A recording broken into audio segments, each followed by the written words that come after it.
Selamat siang, Bapak, Ibu, dan rekan-rekan peserta Career Prep Series 2026. Terima kasih telah bergabung di Zoom Meeting pada siang hari ini. Kami informasikan bahwa kegiatan akan segera dimulai dalam beberapa saat ke depan. Sambil menunggu, kami mohon perhatian dari seluruh peserta.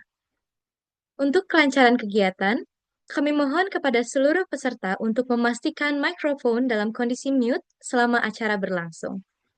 Bagi peserta yang berkenan, dipersilakan untuk menyalakan kamera, namun hal tersebut tidak bersifat wajib. Nantinya, pada sesi tanya-jawab, peserta dapat menyampaikan pertanyaan melalui kolom chat atau dengan menggunakan fitur raise hand di Zoom.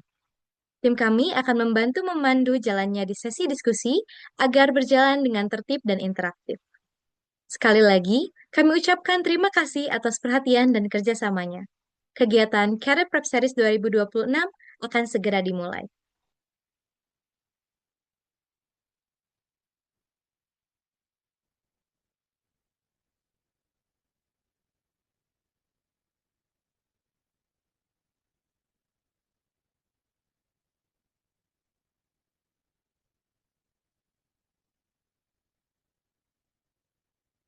Baik, selamat siang dan salam sejahtera untuk kita semua.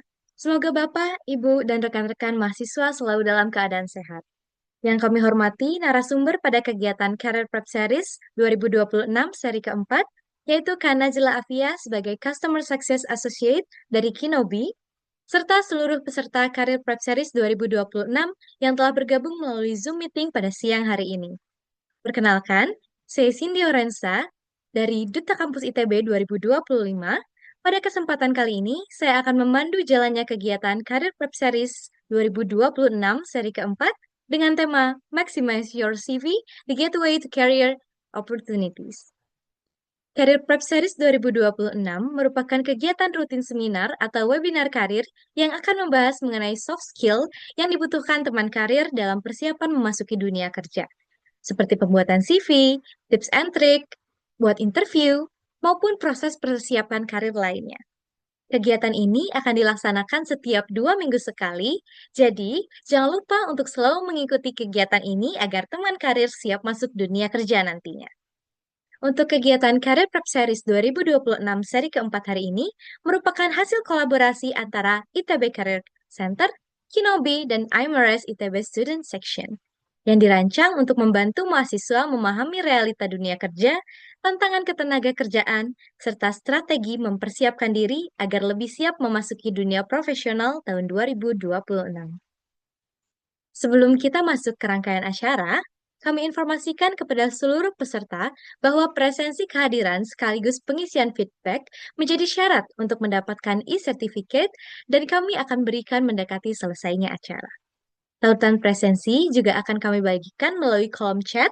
Mohon untuk memastikan nama yang diisi sesuai dengan data pendaftaran. Sebagai pembuka rangkaian kegiatan pada siang hari ini, kami akan mengawali dengan pemutaran video profil ITB Career Center. Video ini akan memberikan gambaran singkat mengenai peran ITB Career Center dalam mendukung pengembangan karir mahasiswa dan alumni ITB. Tanpa berlama-lama, mari kita saksikan video ITB Career Center berikut ini.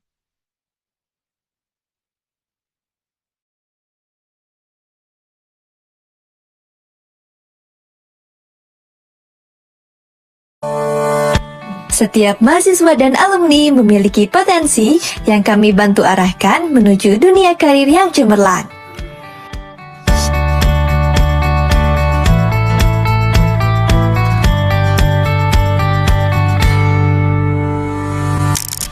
Halo, nama saya Intan Taufik.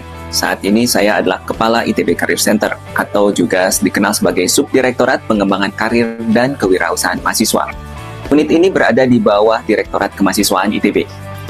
Unit kami berfokus pada pengembangan karir, peningkatan kompetensi, maupun kewirausahaan untuk mahasiswa maupun alumni muda ITB. Melalui kampus rekrutmen, mahasiswa, alumni, dan perusahaan bertemu untuk kesempatan karir terbaik yang berdampak. Kami menghadirkan informasi terbaru tentang peluang kerja, magang secara cepat dan relevan. Kami juga membantu kesiapan karir melalui pelatihan, seminar, dan pengembangan kompetensi lainnya. Layanan konseling karir dapat membantu mahasiswa menentukan arah dan percaya diri dalam langkah. Bagi mereka yang ingin mengembangkan usaha sendiri, ITB Career Center juga mendukung melalui program mahasiswa wirausaha. Website karir dapat diakses mahasiswa untuk ratusan lowongan kerja secara cepat, praktis, dan terhubung dengan banyak perusahaan. Titian Karir Terpadu ITB, satu event yang membuka pintu lebar ke perusahaan dan peluang karir terbaik untuk masa depan. Kami berharap semua mahasiswa maupun alumni muda dapat bergabung dengan unit ini sehingga kita bersama-sama dapat mengembangkan diri dan juga semakin berdampak.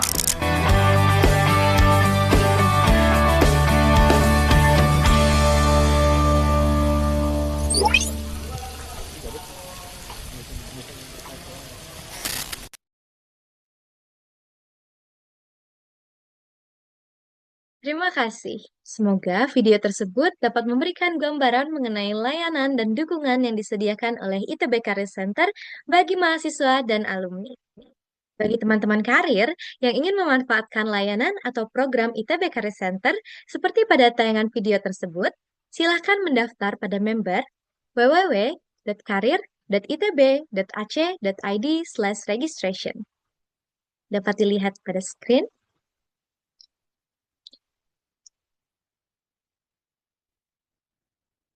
Baik, selanjutnya kita akan memasuki agenda utama yaitu sesi webinar dengan materi Maximize Your CV, The Gateway to Your Career Opportunities.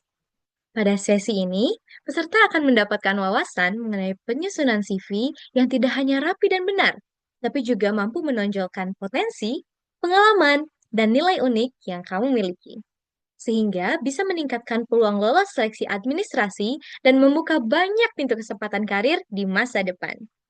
Materi sesi webinar ini akan dibawakan oleh Kak Najla Afia sebagai Customer Success Associate dari Kinobi. Kepada Kak Najla, kami persilahkan untuk menyampaikan materi.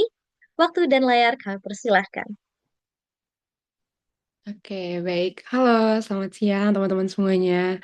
Terima kasih atas sambutan hangatnya Kak Cindy, dan terima kasih juga atas undangannya kepada ITB Career Center dan IMRAS sudah mengundang Kinobi untuk berbagi insight dan materi nih kepada teman-teman yang hadir di Career Prep Series keempat pada hari ini. Dan terima kasih juga atas antusiasmenya teman-teman sudah bergabung gitu ya di tengah momen kembali ke kampus dan semoga liburan hari raya kemarin cukup menyenangkan dan berkesan ya teman-teman. Mungkin untuk masuk ke sesi materinya, aku coba izin share screen terlebih dahulu ya.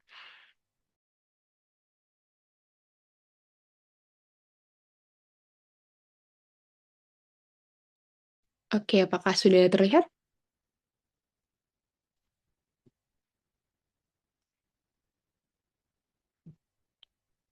Apakah sudah terlihat teman-teman untuk layarnya? Oke, sudah ya. Oke, halo selamat siang teman-teman. Mungkin sesuai yang teman-teman lihat juga di layar dan tadi juga sudah disinggung oleh Kak Cindy gitu ya. Pada hari ini kita akan berdiskusi terkait topik yaitu Maximize Your CV, The Gateway to Your Career Opportunities. Jadi pada hari ini kita akan diskusi sama-sama nih teman-teman terkait salah satu hal penting ya dalam persiapan karir teman-teman yaitu dokumen CV atau resume. Dan mungkin sebelum kita masuk ke sesi materinya, aku mau tahu dulu nih teman-teman yang hadir di sini, dari jurusan apa aja ya? Mungkin dari teman-teman IMRAS dan dari ITB ataupun dari, umum gitu ya, boleh dong komentar di chat box gitu, dari jurusan apa, kemudian dari universitas atau kampus apa. Boleh banget nih untuk, sharing bareng-bareng juga, biar kita kenalan juga teman-teman. Mungkin, teman-teman dari IMRAS ya, dari jurusan apa aja, kemudian dari ITB ataupun dari umum, boleh banget untuk, sharing nih dari jurusan apa, dari kampus apa. Oke, Kak Ahmad, Kak Raihan, Oceanografi ITB, Teknik Tenaga Listrik. Oke, fisika. Oh, ada dari Unpad juga ya? Oke, halo, salam kenal teman-teman. Terima kasih banyak udah komentar gitu ya di chat box. Mungkin aku izin kenalan juga. Salam kenal teman-teman, aku Najla Fia selaku Customer Success Associate dari Kinobi yang selama ini berkoordinasi gitu ya dengan ITB Career Center untuk mempersiapkan program persiapan karir teman-teman nih. Dan sedikit juga tentang aku teman-teman, dalam beberapa tahun belakangan ini aku banyak berkecimpung di dunia project management dalam beberapa institusi ataupun juga perusahaan nasional dan internasional. Mungkin kalau teman-teman ada yang tertarik di bidang project management juga boleh banget nih kita mutualan gitu ya di LinkedIn. Jadi nanti kita bisa ngobrol lebih lanjut ke depannya. Oke, dan sesuai pada temanya gitu ya teman-teman, ini ada beberapa topik yang akan kita bahas, yaitu pengenalan terkait dokumen CV atau resume itu sendiri, kemudian juga tipe atau jenis-jenis CV itu ada apa aja sih Kak?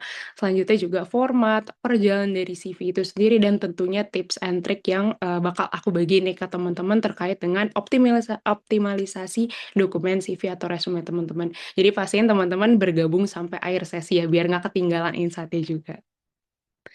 Oke, nah karena tadi udah sharing gitu ya dari jurusan apa aja, kemudian dari kampus atau universitas mana, mungkin sekarang aku mau tahu juga nih insight dari teman-teman gitu ya. Apa sih yang teman-teman ketahui tentang dokumen CV atau resume itu sendiri? Mungkin teman-teman ada yang mau on mic, mau jawab secara on mic atau mau komentar di chat box lagi boleh banget. Biar nantinya aku juga dapat gitu ya insight dari teman-teman. Kita belajar sama-sama di sini. Boleh banget nih teman-teman ada yang mau sharing mungkin aku udah pernah bikin CV Kak untuk melamar ke posisi magang misalnya atau mau daftar organisasi waktu itu diminta CV nggak apa-apa banget nih teman-teman boleh komentar. Mungkin kita sharing sama-sama juga gitu ya dokumen CV atau resume itu apa sih? Oke Kak Jeki profil karir profesionalisme Kak. Oke, nah ini ada juga nih ya komen di private chat aku CV adalah cara kita menjual diri secara profesional. Oke, mungkin teman-teman yang lain ada yang mau jawab, boleh banget nih. Untuk on mic mungkin atau mau komentar juga, Kak Grace, self branding. Oke, teman-teman yang lain ada yang mau jawab lagi, silakan boleh banget nih. Oke, mungkin sambil berjalan juga gitu ya teman-teman, aku coba sambil jelasin sedikit juga tentang CV atau resume itu sebenarnya apa sih. Jadi dokumen CV ini teman-teman merupakan singkatan dari curriculum vitae. Nah, curriculum vitae ini dalam bahasa Yunani jika diartikan ke dalam bahasa Inggris itu artinya adalah course of life. Nah, karena bermakna course of life tersebut, maka dokumen CV ini berisi riwayat hidup yang detail gitu ya tentang diri kita, mencakup pengalaman kerja, kemudian juga latar belakang pendidikan kita, serta juga pengalaman atau juga kualifikasi yang relevan nih dengan posisi atau perusahaan yang ingin kita tujukan ke depannya. Dan dokumen CV ini teman-teman adalah dokumen atau berkas gitu ya yang akan dilihat pertama kali oleh HR. Maka dari itu dokumen ini akan menonjolkan atau merefleksikan first impression gitu dari recruiter atau HR di perusahaan tertentu. Maka dari itu teman-teman penting dong ya pastinya bagi kita untuk mempersiapkan CV atau resume yang sesuai agar menciptakan first impression yang baik juga kepada HR atau recruiter nantinya. Seperti itu. Dan ini ada pembeda gitu ya teman-teman sebenarnya apa sih Kak yang menjadi perbedaan utama antara dokumen CV dan juga dokumen-dokumen lainnya? Di sini bisa teman-teman lihat juga di layar, tentunya, CV ini berbeda dengan dokumen resmi ya teman-teman atau legal dokumen, karena di dalam CV teman-teman, teman-teman itu tidak perlu untuk mencantumkan alamat yang terlalu detail. Misalnya ada RT, RW, atau jalan gitu, itu tidak perlu untuk dicantumkan, terlalu informatif gitu ya. Kemudian juga informasi seperti NIK atau tanggal lahir, itu tidak perlu untuk teman-teman cantumkan nih di dokumen CV atau resume yang teman-teman buat. Dan selanjutnya, tentunya dokumen CV atau resume ini berbeda dengan portfolio. Jadi teman-teman tidak perlu untuk mencantumkan misalnya bukti ijazah atau misalnya foto teman-teman ketika mengikuti kegiatan organisasi atau magang, itu bisa dibuat secara terpisah di dokumen yang namanya portfolio. Seperti itu. Dan yang ketiga tentunya CV ini tidak perlu ya teman-teman untuk mencantumkan informasi yang terlalu personal tentang diri kita. Misalnya teman-teman sudah taken atau menikah gitu ya atau masih single itu tidak perlu untuk dicantumkan di dokumen CV teman-teman juga. Karena informasi terkait hal berikut gitu ya akan ditanyakan lebih lanjut ketika teman-teman mengikuti sesi atau tahapan interview. Seperti itu. Ini gambaran sedikit gitu ya teman-teman apa yang membedakan dokumen CV dengan dokumen lainnya. Dan di sini juga ada beberapa jenis dan tipe ya dari dokumen CV yang bisa teman-teman perhatikan. Nah, mungkin yang di sebelah kanan ini teman-teman udah nggak asing lagi mungkin ya. Mungkin teman-teman di sini ada yang pernah buat juga di Canva gitu ya. Ini namanya adalah CV kreatif.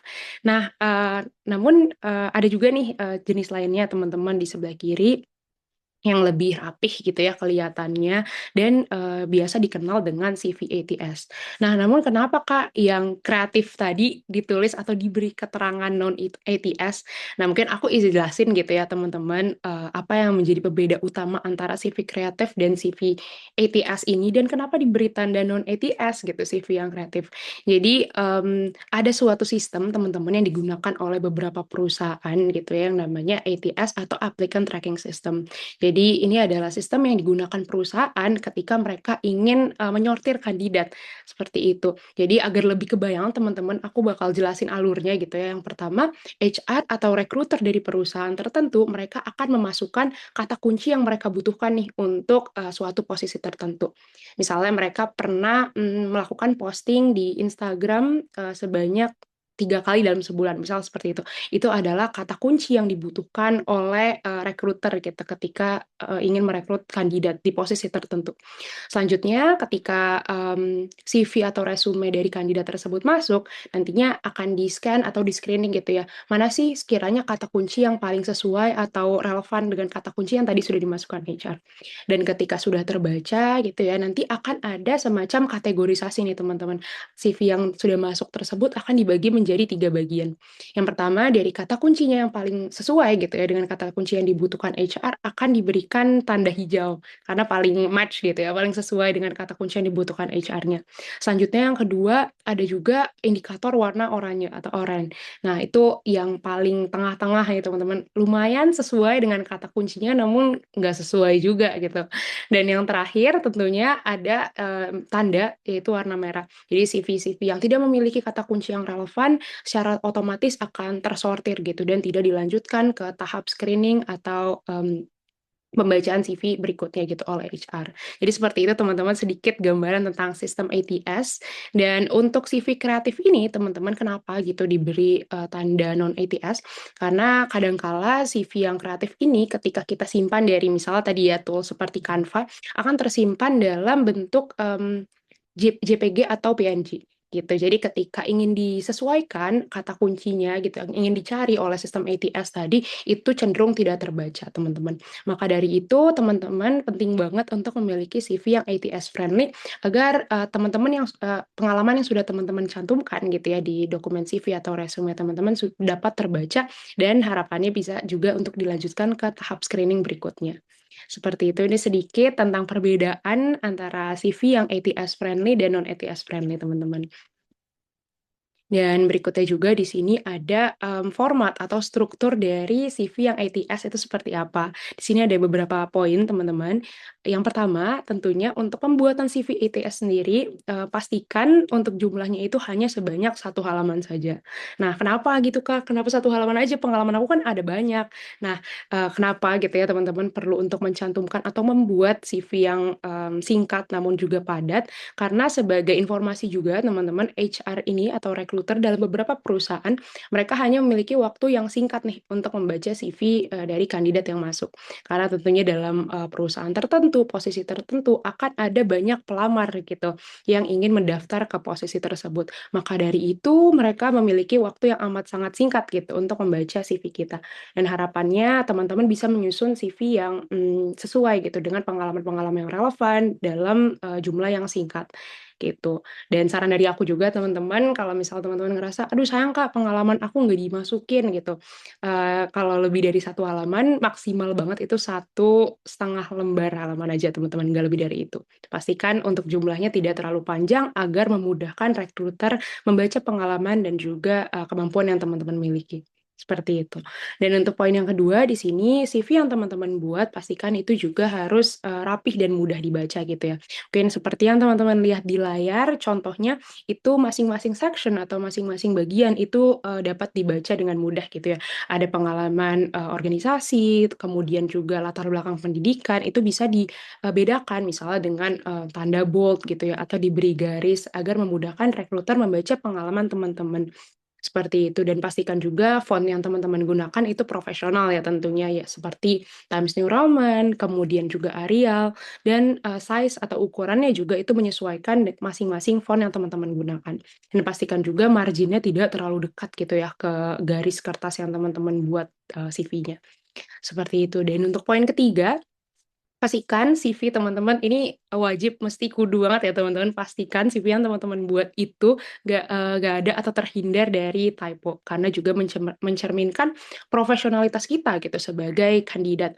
Dan saran dari aku juga teman-teman, gimana caranya agar aku menghindari typo gitu ya, baik dalam tanda kapital atau tanda baca, itu teman-teman bisa download gitu ya grammar checker di Chrome atau misalnya browser teman-teman, agar nantinya membantu mengecek penulisan CV atau resume teman-teman juga. Seperti itu. Dan untuk poin keempat, di CV ATS yang teman-teman buat, pastikan teman-teman mencantumkan informasi-informasi yang penting dan krusial tentunya ya. Tentunya yang pertama itu ada alamat, kemudian juga, dan pastikan untuk alamatnya tadi ya teman-teman tidak terlalu detail, tidak perlu dicantumkan RT, RW, dan jalannya. Dan selanjutnya juga untuk status pernikahan atau misalnya tadi tempat tanggal lahir itu tidak perlu untuk teman-teman cantumkan juga, kecuali lowongan pekerjaan yang teman-teman temukan gitu ya atau daftarkan memang membutuhkan informasi tersebut, baru bisa teman-teman cantumkan di CV. Dan yang terakhir, pastikan juga tidak terlewat gitu ya teman-teman mencantumkan nama lengkap dan juga tidak ada typo tadi ya, dan juga tautan-tautan yang relevan seperti misalnya LinkedIn dan portfolio. Seperti itu. Dan setelah ini juga ada pembahasan teman-teman terkait dengan apa sih yang terjadi ketika teman-teman klik apply atau daftar gitu ya di job portal atau submit CV ke beberapa perusahaan tertentu. Nah, ini ada tahapannya teman-teman yang bisa teman-teman lihat di layar. Mungkin bisa teman-teman screenshot juga sebagai catatan gitu ya, yang perlu teman-teman perhatikan, apa yang terjadi sih, Kak, ketika CV aku itu udah masuk ke perusahaan tertentu, ketika aku lamar, ketika aku klik apply, apa yang terjadi. Nah, ini ada gambarannya teman-teman. Yang pertama gitu ya, ketika teman-teman klik submit, akan ada sebanyak 100% nih dari kandidat atau pelamar yang melamar ke posisi tertentu, dan dilanjutkan gitu ke sistem yang tadi sudah kita bahas bareng-bareng, yaitu sistem ATS.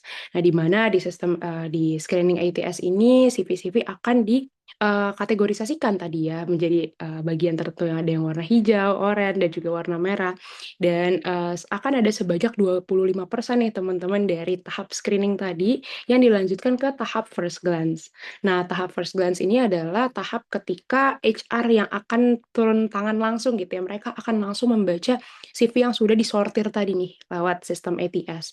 Nah, mungkin tadi juga sudah aku singgung sedikit, HR ini akan memiliki waktu yang sangat singkat nih teman-teman ketika membaca atau mengidentifikasi CV para kandidatnya, yaitu sekitar 5 sampai 10 detik saja. Maka dari itu tadi udah aku sampaikan juga, teman-teman penting untuk memiliki CV yang singkat namun mencantumkan pengalaman-pengalaman yang relevan dengan posisi yang ingin teman-teman daftarkan. Dan selanjutnya ketika HR sudah selesai gitu ya, mempertimbangkan beberapa kandidat, akan ada sebanyak 10% yang dilanjutkan ke tahap berikutnya atau tahap in consideration. Nah, tahap in consideration ini adalah tahap di mana HR akan bersama-sama dengan mentor gitu ya, atau seseorang yang akan menjadi pemimpin teman-teman nih ketika sudah bergabung di perusahaan tersebut. Mereka akan bersama-sama membandingkan nih CV kandidat yang sudah tersortir tentunya antara satu sama lain. Mana nih sekiranya yang bisa mengerjakan job description yang akan kita butuhkan, seperti itu. Mereka akan membandingkan, dikesampingkan gitu ya, ini mana yang paling sesuai kandidatnya, mana yang paling bisa ketika mereka dihadapkan dengan situasi tertentu atau permasalahan tertentu. Baru setelah menentukan kandidat yang cocok, akan ada sekitar kurang dari 5% teman-teman yang dilanjutkan ke tahap berikutnya atau offering untuk interview. Jadi cukup lumayan panjang ya teman-teman untuk tahapannya. Maka dari itu sekali lagi aku sampaikan penting banget untuk teman-teman memiliki CV yang ATS friendly. agar tadi ya pertama terbaca oleh sistem ATS dan juga dapat menjadi bahan pertimbangan oleh HR maupun juga tadi supervisor yang akan menjadi pemimpin teman-teman ketika sudah bergabung di posisi tertentu. Dan pastikan dalam CV ATS yang teman-teman buat itu mencakup pengalaman-pengalaman yang relevan dengan posisi yang ingin teman-teman lamarkan. Seperti itu. Dan mungkin selama beberapa menit ke depan, teman-teman jangan khawatir, kita juga akan bahas terkait bagaimana sih caranya mencantumkan pengalaman yang relevan, tadi ya, skill atau kemampuan yang relevan agar bisa lolos nih dari tahap penyortiran oleh HR atau recruiter yang teman-teman lihat di layar ini. Mungkin untuk tips yang pertama, kita bakal bahas terkait format atau strukturnya nih teman-teman dari awal. Oke, nah ini ada bagian yang paling pertama banget akan dilihat oleh HR atau recruiter ketika mereka membuka CV atau resume teman-teman. Tentunya di sini ada bagian personal information, tentunya pastikan gitu ya teman-teman mencantumkan nama lengkap gitu ya, bukan nama panggilan aja. Kemudian juga alamat, tadi tidak perlu yang terlalu spesifik, teman-teman pastikan mencantumkan kecamatan atau kota gitu ya, kabupaten, kemudian juga Indonesia gitu. Dan selanjutnya pastikan teman-teman mencantumkan nomor telepon yang aktif dan juga email yang valid gitu, yang profesional. Jadi bukan email yang anonimus gitu ya, namanya bukan nama teman-teman. Dan juga untuk nomor telepon pastikan aktif gitu, teman-teman sering digunakan oleh teman-teman dalam keseharian agar memastikan HR atau recruiter ini bisa gitu menghubungi teman-teman jikalau dinyatakan dilanjutkan ke tahap berikutnya, seperti interview dan lain sebagainya. Seperti itu. Dan selanjutnya teman-teman juga bisa nih untuk mencantumkan tautan-tautan yang penting, misalnya akun profil LinkedIn teman-teman atau juga portfolio. Dan untuk portfolio ini teman-teman saran dari aku juga teman-teman bisa untuk menggunakan tautan kustomisasi gitu ya, teman-teman bisa custom linknya karena biasa kalau dari Drive atau dari Canva gitu ya, linknya masih cenderung berantakan, bisa teman-teman rapikan terlebih dahulu menggunakan Bitly atau platform lainnya untuk mengcustom link portfolio teman-teman. Seperti itu. Dan setelah personal information, tentunya juga ada bagian paragraf singkat gitu ya teman-teman terkait dengan short description tentang latar belakang diri teman-teman. Di bagian ini teman-teman bisa menuliskan 1 sampai 3 kalimat gitu ya, yang menceritakan teman-teman itu merupakan kandidat yang seperti apa sih, emang fokusnya di bidang apa, dan ke depannya ingin melamar ke posisi apa gitu ya. Untuk formatnya mungkin bisa di-screenshot nih teman-teman, gimana sih cara membuat short description pada CV atau resume teman-teman. Tentunya yang pertama di sini teman-teman bisa mencantumkan nama gitu ya, kemudian juga kampus dari Institut Teknologi Bandung misalnya, kemudian dari jurusan apa tadi ya, dari oceanografi. Kemudian bidang keahlian teman-teman itu bergerak di bidang apa gitu, pengalaman yang teman-teman itu bergerak di bidang apa, dan diperoleh dari mana teman-teman memiliki keahlian tersebut, misalnya kegiatan organisasi atau banyak pengalaman di bidang riset, itu bisa teman-teman jelaskan ya di bagian short description ini. Selanjutnya gitu teman-teman juga bisa mencantumkan posisi apa nih yang teman-teman minati ke depannya, serta soft skill yang teman-teman miliki dan tentunya relevan dengan posisi yang teman-teman cantumkan di sini. Seperti itu. Dan untuk tips and triknya juga di bagian ini, pastikan teman-teman menggunakan sudut pandang orang ketiga gitu ya. Jadi nggak menggunakan saya atau I dalam bahasa Inggris, tapi teman-teman bisa menggunakan he or she, atau misalnya teman-teman menggunakan nama teman-teman aja gitu. Dan pastikan juga yang kedua, di bagian short description ini teman-teman mencantumkan informasi yang relevan dengan posisi yang ingin teman-teman lamarkan, agar nantinya recruiter atau HR tahu nih, oh dia ingin melamar misalnya ke posisi social media marketing, oh emang pengalamannya juga banyak nih di social media, seperti itu contohnya. Dan untuk poin ketiga di sini, kalau misalnya teman-teman merasa, tapi aku belum punya pengalaman langsung Kak di bidang yang aku mau. Nah, itu nggak apa-apa banget, teman-teman tetap bisa juga untuk menyesuaikan short description teman-teman dengan menunjukkan ketertarikan dan pengalaman yang relevan gitu. Misalnya sebagai contoh di sini teman-teman ada yang mau apply ke posisi product intern. Nah, tapi pengalamannya tuh teman-teman masih banyak di bidang riset. Itu sebenarnya nggak masalah, teman-teman bisa untuk dicantumkan juga di short description ini. Teman-teman bisa tetap mengarahkan profil teman-teman atau penjelasannya gitu ya ke arah produk, misalnya dengan skill-skill yang relevan ke posisi product intern, misalnya seperti problem solving, data analysis, dan juga understanding user needs. Jadi relevan juga nih ke posisi product intern. Bisa disesuaikan dengan posisi yang ingin teman-teman lamarkan ke depannya. Seperti itu. Semoga lebih kebayang ya teman-teman terkait dengan short description ini. Dan selanjutnya setelah kita menjelaskan sedikit tentang diri kita gitu ya, tadi personal information, kemudian juga short description, ada bagian education history nih teman-teman. Di bagian education history ini tentunya kita dapat mencantumkan latar belakang pendidikan kita. Dan pastikan teman-teman mencantumkan latar belakang pendidikan yang paling relevan atau terbaru juga. Jadi tidak perlu untuk mencantumkan SMA atau SMK gitu ya, karena sudah lama gitu ya, udah tidak lagi relevan dan teman-teman bisa mencantumkan pengalaman atau pendidikan yang sedang diampu saat ini. Seperti itu mungkin contohnya bisa dilihat ya teman-teman di layar, ada nama kampusnya, kemudian juga jurusannya, IPK, dan course yang diambil, itu bisa teman-teman sesuaikan. Dan untuk tipsnya dalam bagian education history ini, yang pertama, teman-teman bisa untuk mencantumkan course yang relevan gitu, mata kuliah yang relevan dengan posisi yang ingin teman-teman daftarkan gitu. Jadi misalnya tadi aku sempat pakai contoh social media marketing gitu ya. Misalnya ada yang mau mendaftar ke posisi tersebut atau teman-teman yang dari mungkin ada yang dari SBM gitu ya, bisa mencantumkan mata kuliah misalnya pemasaran atau misalnya ya produksi pemasaran dan lain sebagainya selagi masih relevan dengan posisi social media marketing tersebut, bisa teman-teman cantumkan nih di bagian relevan course atau mata kuliah yang relevan. Dan selanjutnya tentunya yang kedua bisa teman-teman cantumkan juga pengalaman non-organisasi. Misalnya dari jurusan pada saat itu ada kegiatan disnatalis. Nah, itu teman-teman misalnya jadi MC atau jadi panitia acaranya, itu nggak apa-apa banget untuk teman-teman cantumkan di sini selagi masih berhubungan atau relevan dengan jurusan teman-teman. Dan selanjutnya yang ketiga, kalau misalnya teman-teman ada ikut lomba, terus mendapat penghargaan gitu ya, itu bisa teman-teman cantumkan juga di bagian education history ini selagi masih relevan atau berhubungan dengan akademik gitu ya, atau jurusan teman-teman. Seperti itu. Ini sedikit tentang education history. Selanjutnya kita masuk ke bagian yang paling krusial dan paling utama gitu ya, akan dilirik atau dilihat oleh HR atau recruiter ketika melihat CV para kandidatnya. Jadi penting banget teman-teman untuk dicatat, mungkin bisa di screenshot juga nih di bagian ini karena ini merupakan bagian yang paling krusial, yaitu bagian work and volunteering experience on resume.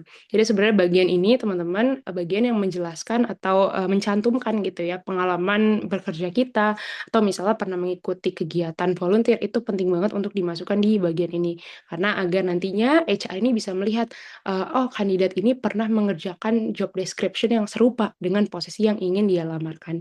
Jadi mungkin bisa teman-teman lihat di sini ada nama perusahaannya gitu ya, kemudian juga deskripsi dari perusahaan tersebut, kemudian juga ada beberapa bullet points yang menjelaskan pekerjaan kita ketika bergabung misalnya sebagai magang atau misalnya bekerja di perusahaan atau institusi tertentu. Mungkin tips and triknya nih teman-teman terkait dengan penulisan work and volunteering experience ini. Yang pertama, pastikan teman-teman menjelaskan gitu ya secara singkat perusahaan atau institusi yang teman-teman pernah ikuti itu bergerak di bidang apa sih atau berfokus di bidang apa sih agar nantinya HR atau recruiter mendapat gambaran, oh kandidat ini pernah bergerak misalnya di bidang FMCG atau misalnya di industri tertentu, itu mereka memiliki gambaran gitu, oh kandidat tersebut pengalaman sebelumnya bergerak atau berfokus di bidang apa. Dan selanjutnya di sini juga teman-teman bisa mencantumkan 3 sampai 5 bullet points gitu ya teman-teman. Mungkin aku tandakan juga di sini. Itu tidak perlu untuk terlalu panjang, 3 sampai 5 aja sudah cukup dan pastikan menjelaskan apa yang memang benar-benar teman-teman kerjakan ketika bergabung di perusahaan tersebut. Dan kemudian teman-teman untuk menuliskan job description-nya ini pastikan teman-teman mencantumkan impact atau hasil dari apa yang sudah teman-teman kerjakan. Jadi bukan hanya mencantumkan aku mengerjakan A gitu, kemudian juga ada hasilnya gitu yang perlu untuk dicantumkan. Mungkin terkait dengan poin ini nanti akan kita bahas di beberapa slide ke depan gitu ya. Selanjutnya untuk poin yang keempat, pastikan teman-teman urutkan pengalaman dari yang paling terlama dilakukan ke yang paling terbaru. Jadi mungkin bisa teman-teman lihat di sini. Di sini ada tanda waktu gitu ya 2021 sampai saat ini. Jadi kalau misalnya teman-teman memiliki pengalaman di tahun 2018 sampai 2019 berarti itu ditaruh di bagian bawahnya.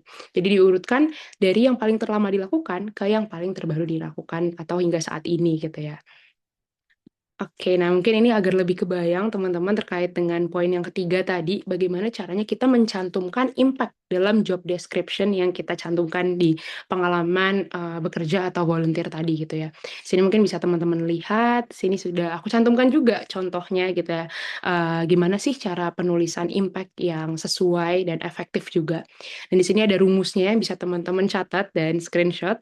Itu mungkin aku coba jelasin gitu ya dari pengalaman aku ketika menjadi partnership officer di OSIS ketika aku SMA gitu. Nah, di sini aku bisa mencantumkan atau menjelaskan job description mengikuti format seperti ini teman-teman. Yang warna ungu itu apa yang sudah aku kerjakan, kemudian yang warna hijau itu apa hasil atau dampak yang aku ciptakan, dan terakhir berapa lama aku mengerjakan tugas tersebut dan mencapai angka tersebut. Jadi ketika kita implementasikan rumus tersebut dalam job description bisa dilihat di sini teman-teman, yaitu aku membuat gitu ya deck tentang produk kita, dan sebagai hasilnya aku mempresentasikan deck tersebut kepada 20 mitra yang berpotensi atau potential partner, dan selanjutnya berapa lama sih aku mengerjakan deck tersebut dan tadi mempresentasikan kepada 20 mitra tersebut dalam waktu 3 bulan. Jadi bisa diikuti seperti itu formatnya teman-teman. Jadi kita nggak hanya menjelaskan gitu ya apa yang kita kerjakan, namun juga ada hasilnya atau dampaknya gitu ya, impact, dan juga berapa lama bagi kita untuk mengerjakan dan mencapai target tersebut. Dan untuk hasil atau impact-nya di sini teman-teman bisa jelaskan dalam bentuk angka atau persentase gitu ya. Mungkin agar lebih kebayang lagi kita bisa next slide terlebih dahulu gitu ya. Oke, nah di sini ada contohnya. Kita pakai contoh dari pengalaman aku lagi gitu ya teman-teman. Ketika aku bertugas atau bertanggung jawab sebagai asisten dosen gitu pada saat aku berkuliah. Di sini ada beberapa job description atau apa yang aku kerjakan gitu ya. Yang pertama di sini aku menyediakan dukungan akademik kepada siswa mahasiswa. Dan selanjutnya yang kedua juga aku membantu dosen untuk mempersiapkan bahan ajar. Dan yang ketiga, aku menilai tugas mahasiswa. Nah, mungkin di sini kita bisa lihat bareng-bareng nih teman-teman, kita analisa bareng-bareng di sini sebenarnya apa sih yang sudah baik dan apa yang perlu dikembangkan. Nah, di sini Najla ini aku gitu ya, aku udah tahu apa yang aku kerjakan ketika aku menjadi asisten dosen. Namun ada yang kurang teman-teman tadi ya. Kalau mengacu ke diskusi kita sebelumnya, kita penting nih untuk mencantumkan tadi impact dan juga berapa lama kita mengerjakan tugas dan mencapai target tersebut. Jadi untuk penilaiannya, Najla ini tidak menjelaskan bagaimana sih dia mengerjakan job description tersebut gitu, dan juga bagaimana caranya, dan dia juga tidak menjelaskan impact dan tadi timestamp atau kurun waktunya berapa lama dia mengerjakan tugas tersebut. Mungkin agar lebih kebayang lagi teman-teman, aku next slide dulu ya. Oke, nah di sini ada contohnya, mungkin teman-teman ada yang mau screenshot atau yang mau praktekin sekarang boleh banget gitu ya, biar bisa langsung dipraktekkan juga dan nanti bisa dimasukkan ke CV atau resume teman-teman. Jadi kita lihat nih untuk contoh yang pertama tadi, menyediakan dukungan akademik kepada mahasiswa. Nah kan tadi di poin pertama ini Nazla belum menjelaskan bagaimana sih dia mengerjakan atau menyediakan dukungan akademiknya. Di sini aku tambahkan nih teman-teman, menyediakan dukungan akademik dengan cara melakukan pertemuan secara rutin dengan mahasiswanya untuk menanyakan feedback. Nah, seperti itu kan aku menjelaskan ya teman-teman gimana caranya aku menyediakan dukungan akademik tadi. Dan sebagai hasilnya atau impact dan result tadi, hasilnya dari aku mengerjakan hal tersebut, aku berkontribusi pada peningkatan sebanyak 80% mahasiswa yang mendapatkan nilai A di kelas tersebut. Gitu. Jadi setelah aku menjelaskan apa yang aku kerjakan gitu ya, bagaimana aku melakukan pekerjaan tersebut, dan juga ada nih teman-teman impact atau hasilnya dalam bentuk angka gitu. Dan akan lebih baik lagi juga kalau teman-teman bisa mencantumkan tadi ya kurun waktunya berapa lama sih teman-teman mengerjakan tugas tersebut dan mencapai target tersebut gitu. Atau misalnya teman-teman ada juga yang merasa aku bingung Kak kalau ngitungnya gimana ya, aku nggak ada laporannya waktu itu ketika aku magang. Teman-teman bisa juga cantumkan tools yang teman-teman gunakan, misalnya pada saat itu teman-teman mengoperasikan Microsoft Excel ketika mengerjakan tugas tersebut, atau software lainnya yang teman-teman gunakan itu bisa teman-teman cantumkan juga di bagian job description ini gitu. Semoga lebih kebayang ya teman-teman terkait dengan penulisan job description di bagian work and volunteer experience. Atau selanjutnya gitu ya, ada yang merasa, "Tapi aku belum ada Kak pengalaman magang, atau kerja sebelumnya, kalau organisasi bisa nggak dicantumkan?" Tentunya bisa banget, jangan khawatir teman-teman.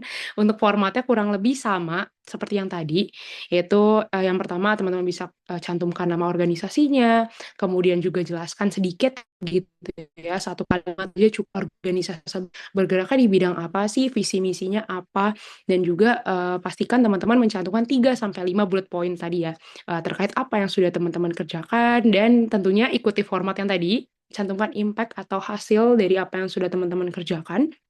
Dan untuk urutannya juga pastikan, dituliskan dari yang paling terlama dilakukan ke yang, paling terbaru dilakukan. Dan kalau teman-teman bingung nih, apa sih Kak yang bisa dimasukin di bagian organisasi ini sebenarnya? Nah itu teman-teman bisa cantumkan pengalaman ketika teman-teman bergabung di organisasi tingkat kampus gitu ya, atau misalnya, di luar kampus eksternal gitu bisa banget untuk teman-teman cantumkan juga gitu. Namun pastikan teman-teman menjelaskan secara detail gitu, organisasi tersebut memang bergerak di bidang apa, dan ada di tingkat apa, misal tadi, tingkat kampus atau tingkat eksternal dan lain sebagainya, itu bisa teman-teman jelaskan lebih lanjut di bagian organizational experience, seperti itu. Dan selanjutnya ketika sudah menjelaskan tentang pengalaman kerja, kemudian juga organisasi gitu ya teman-teman, untuk melengkapi profil dan juga membuat CV kita lebih strong lagi, teman-teman pastinya juga bisa banget ya untuk mencantumkan keterangan seperti misalnya beasiswa, kemudian sertifikasi atau pelatihan, dan juga kemampuan berbahasa teman-teman. Di sini bisa teman-teman lihat juga di layar gitu ya. Untuk yang pertama, untuk scholarship atau beasiswa itu bisa teman-teman cantumkan juga nama, beasiswanya apa gitu ya, dan dikeluarkan oleh lembaga apa, dan kapan teman-teman memperoleh beasiswa tersebut. Sama juga halnya dengan sertifikasi, bisa teman-teman cantumkan nama sertifikasinya apa, dikeluarkan oleh institusi atau lembaga apa, dan kapan nih teman-teman mengikuti sertifikasi atau kelas tersebut. Dan untuk, yang ketiga di sini yang paling penting juga, dan, kadang kala terlewat gitu ya oleh teman-teman ketika membuat CV, yaitu informasi tentang kemampuan berbahasa teman-teman. Di sini bisa teman-teman masukkan berbahasa Indonesia gitu ya, yaitu bahasa native kita, bahasa keseharian kita bisa teman-teman, cantumkan dengan keterangan levelnya. Dan untuk bahasa asing juga sama formatnya bisa dituliskan, kemudian tingkatan kemampuan, berbahasa tersebut, sejauh mana sih, apakah beginner ataukah intermediate atau misalnya, fluent, itu bisa teman-teman cantumkan juga. Nggak harus bahasa Inggris aja gitu ya teman-teman, misalnya ada yang, bisa bahasa Mandarin, bahasa Jerman, itu bisa teman-teman cantumkan juga, karena, beberapa perusahaan gitu ya dalam job description-nya mereka akan mencantumkan misalnya, able to speak Mandarin is a plus point gitu. Jadi ada beberapa perusahaan yang mencantumkan, oh, kandidat yang bisa berbahasa tertentu gitu ya merupakan, nilai tambah atau poin plus. Jadi nggak apa-apa banget nih teman-teman untuk mencantumkan kemampuan berbahasa teman-teman selain bahasa Inggris dan bahasa Indonesia gitu ya. Namun pastikan teman-teman memang, memiliki kemampuan berbahasa tersebut. Seperti itu. Dan yang terakhir untuk melengkapi juga teman-teman, dari tadi ya pengalaman organisasi, kerja, kemudian beasiswa dan lain sebagainya, teman-teman juga bisa menambahkan informasi terkait, skill, kemudian achievement dan juga project, di CV atau resume teman-teman. Di sini yang pertama tentunya achievement itu berkaitan dengan lomba atau misal tadi ya penghargaan namun tidak berhubungan secara langsung dengan, jurusan atau akademik. Ini bisa teman-teman cantumkan di sini nama lombanya, kemudian juga teman-teman dapat penghargaannya apa gitu ya, juara ke berapa, dapat honorable mention kah atau apa, itu bisa teman-teman cantumkan dan juga, beri keterangan waktunya ya, kapan, perlombaan tersebut diselenggarakan. Dan pastikan juga teman-teman tidak perlu mencantumkan yang terlalu banyak gitu ya, 3 sampai 4 aja sudah cukup, karena nanti tadi ya, CV-nya akan jadi panjang dan, akan sulit ketika dibaca HR atau recruiter nantinya. Pastikan teman-teman, memilih, lomba atau ya tadi penghargaan yang paling prestisius aja atau yang teman-teman merasa, "Oh ini relevan nih dengan posisi yang ingin aku lamarkan." Nah, pastikan 3 sampai 4 saja teman-teman, gitu. Dan pastikan juga untuk, mencantumkan skill ya teman-teman dengan keterangan, hard skill dan juga soft skill. Karena 2 skill tersebut tentunya sangat berbeda ya teman-teman. Untuk soft skill sendiri itu merupakan kemampuan yang bersifat, non teknis gitu ya, yang berkaitan dengan cara teman-teman bekerja dan juga berinteraksi dengan orang lain. Contohnya untuk soft skill ini misalnya communication, kemudian teamwork, problem solving, dan leadership skill itu bisa teman-teman cantumkan di bagian soft soft skill. Dan selanjutnya yang kedua, untuk di bagian hard skill itu lebih berhubungan dengan kemampuan teknis yang dapat diukur dan biasanya dipelajari gitu dari pengalaman ketika teman-teman berkuliah atau misalnya pengalaman organisasi. Misalnya kemampuan teman-teman untuk mengoperasikan Microsoft Excel, programming atau data analysis itu masuknya ke bagian hard skill.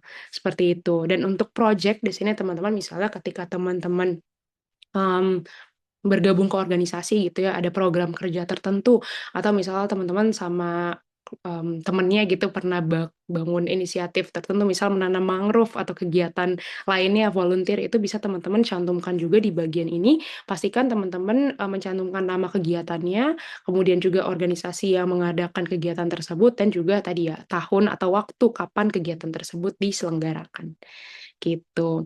Ini terkait dengan struktur atau format dari CV yang ATS friendly, teman-teman. Semoga lebih memberi gambaran ya kepada teman-teman, dan setelah ini bisa diimplementasikan terkait dengan urutan dan apa aja yang perlu dicantumkan dalam CV teman-teman.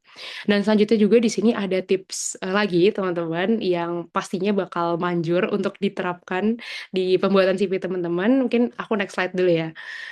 Oke, di sini ada salah satu tip lainnya teman-teman, yaitu untuk menyesuaikan job description pada CV kita dengan job description yang dibutuhkan pada lowongan yang ingin kita lamarkan. Gitu. Jadi di sini ada contohnya nih teman-teman. Aku ambil salah satu contoh lowongan yang sedang dibuka, yaitu product management intern di Shopee.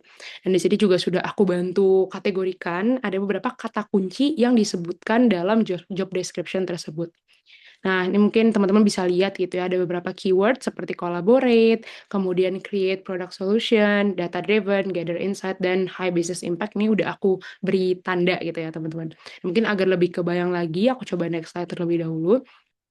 Nah, di sini dari kata kunci yang tadi sudah dikategorikan gitu ya teman-teman, sudah aku beri tanda juga, itu bisa teman-teman select gitu ya, atau teman-teman blok, biasanya di blok, kemudian teman-teman copy gitu, teman-teman copy, kemudian teman-teman paste misalnya di notes atau misalnya di Word, dimanapun lah tools yang teman-teman gunakan, itu teman-teman paste dan pastikan teman-teman ubah gitu ya, teman-teman sesuaikan job description tersebut dengan pengalaman yang memang teman-teman miliki.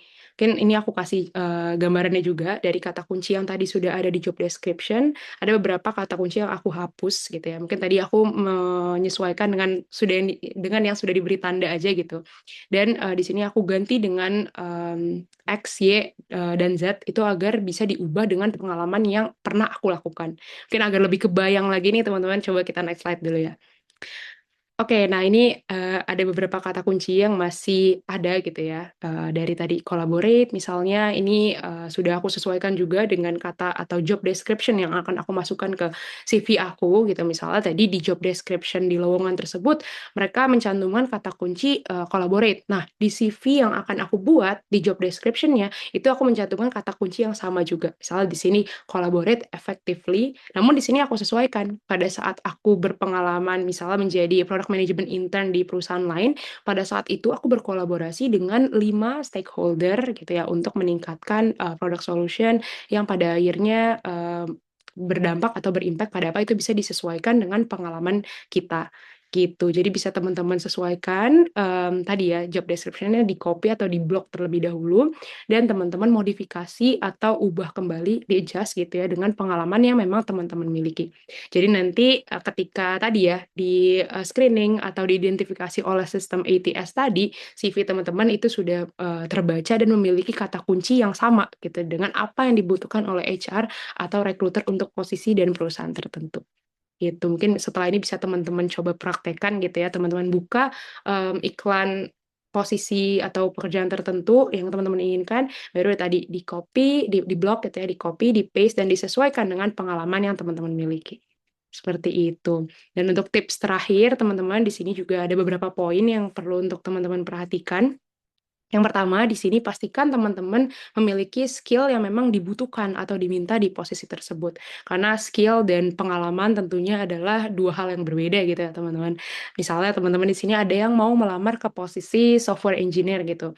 Nah, pastikan teman-teman mencantumkan atau memang memiliki skill seperti misalnya Python, Java, dan lain sebagainya itu bisa teman-teman cantumkan dan pastikan memang teman-teman miliki juga gitu. Dan untuk poin kedua di sini put keywords in the resume at the very top yang tadi ya, yang di short description udah kita diskusikan sama-sama juga. Teman-teman bisa menggunakan keyword atau kata kunci yang relevan gitu dengan posisi yang ingin teman-teman lamarkan di bagian short description agar nantinya ketika HR atau recruiter pertama kali membuka CV atau resume teman-teman, mereka udah tahu, oh kandidat ini uh, sesuai gitu. Mereka ingin melamar ke posisi A, dan juga penjelasan di short description tersebut juga sudah sesuai gitu dengan latar belakang dirinya. Dan selanjutnya untuk poin ketiga di sini teman-teman pastikan teman-teman tidak mencantumkan pengalaman yang tidak sesuai atau irrelevan gitu ya. Misalnya kalau teman-teman ingin melamar ke posisi atau misalnya ke lembaga atau institusi riset gitu, pastikan teman-teman mencantumkan pengalaman di CV-nya itu pengalaman organisasi atau misalnya kepanitiaan yang memang relevan. Misalnya pada saat itu teman-teman mengambil posisi research and development atau misalnya pernah mengikuti riset bersama atau bareng dosen gitu, itu bisa teman-teman cantumkan yang memang relevan ke institusi riset atau berbau riset gitu ya. Atau di sisi lain, tapi aku juga mau apply Kak ke posisi atau industri, aku mau lebih ke industri base itu aku mau juga meskipun aku daftar ke riset gitu. Nah, itu pastikan teman-teman memiliki CV yang berbeda. Jadi bikin CV-nya lebih dari satu nih teman-teman. Yang satu CV untuk tadi ya ranah riset, satunya ke ranah industri, misalnya oil and gas, misalnya di sini maritime company atau engineering company itu bisa teman-teman buat secara terpisah gitu ya. Dan pengalamannya itu juga disesuaikan berarti yang lebih project based gitu. Pastikan teman-teman ketika ingin melamar ke posisi yang berbeda itu memiliki CV yang berbeda juga. Jadi jangan sampai satu CV dan pengalamannya terlalu general, terlalu beragam gitu ya. Teman-teman gunakan untuk melamar ke beberapa posisi yang berbeda-beda juga gitu. Dan untuk poin keempat di sini tadi sudah aku singgung juga, pastikan teman-teman tidak mencantumkan terlalu banyak bullet points tadi ya yang di bagian ini. Untuk poin-poin job description pastikan ada di jumlah 3 sampai 5 aja agar memudahkan HR memahami job description yang pernah teman-teman kerjakan. Seperti itu. Dan untuk poin kelima di sini pastikan teman-teman atau hindari gitu ya penggunaan jargon atau bahasa yang terlalu ribet atau terlalu teknis gitu. Jadi teman-teman bisa mensimplifikasi, bisa menjelaskannya secara jelas gitu ya agar bisa dipahami oleh HR atau recruiter ketika membaca job description teman-teman. Dan untuk poin terakhir di sini saran yang bisa aku berikan kepada teman-teman setelah selesai menyusun CV atau membuat CV-nya gitu, teman-teman bisa pasang timer selama 5 detik. Kemudian teman-teman minta tolong gitu ya ke teman, ke pacar, ke keluarga gitu ya bisa teman-teman reach out ke mereka gitu ya, pasang timer 5 detik, kemudian bilang gitu, aku minta tolong dong baca CV aku dalam waktu 5 detik ini. Terus ketika mereka, orang tersebut gitu ya, sudah memahami profil diri teman-teman, misalnya mau lamar ke posisi apa, ke perusahaan seperti apa, dan pengalaman teman-teman itu banyaknya di bidang apa. Kalau dalam waktu 5 detik tersebut mereka sudah memahami aspek-aspek tadi, berarti CV teman-teman dapat dinyatakan sudah efektif dan sudah lolos gitu ya, bisa digunakan untuk melamar ke posisi-posisi misalnya magang gitu ya, atau kegiatan volunteer dan lain sebagainya. Seperti itu. Dan mungkin tadi ya sekian terkait dengan format dan tips and trick dari CV yang bisa teman-teman buat dan juga implementasikan berikutnya. Dan di sini juga teman-teman tentunya bisa nih untuk membuat CV yang ATS friendly di ITB Career Portal. Mungkin buat teman-teman yang kemarin sudah mendaftar lewat Google Form gitu ya, itu bisa untuk login ke ITB Career Portal menggunakan email yang kemarin teman-teman cantumkan dan masukkan passwordnya yang ada di layar gitu ya. Hashtag IT Bandung 2026. Mungkin bisa di-scan dan di sini juga ada rekan saya ya Mbak Kalisa sudah mengirimkan lewat chatbox. Jadi teman-teman bisa langsung klik aja nih di chatbox dan login menggunakan password yang ada di layar. Seperti itu. Jadi setelah ini harapannya ketika teman-teman sudah leave dari Zoom meeting ini gitu ya bisa menerapkan dan mempraktekkan tadi tips dan trik yang aku berikan untuk membuat CV yang ATS friendly di ITB Career Portal.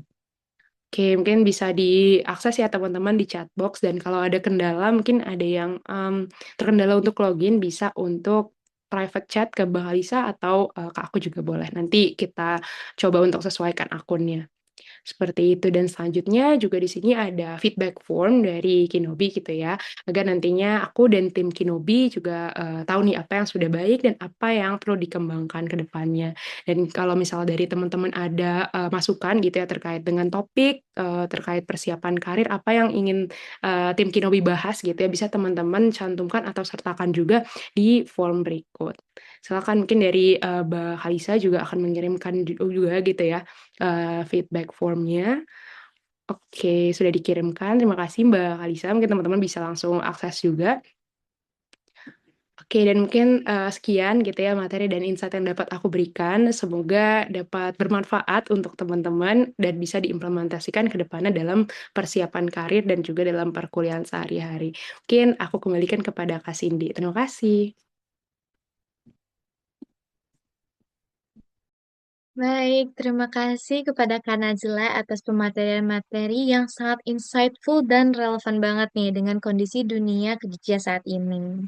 Selanjutnya, kita akan memasuki sesi tanya jawab nih. Bagi teman-teman yang ingin bertanya, silakan mengajukan pertanyaan melalui fitur raise hand atau menuliskannya di kolom chat di bawah ini ya. Kami akan memilih beberapa pertanyaan untuk dibahas langsung bersama Kak Najla. Bagi peserta yang memiliki pertanyaan terbaik akan mendapatkan merchandise dari ITB Career Center. Oke, kita mulai langsung ya.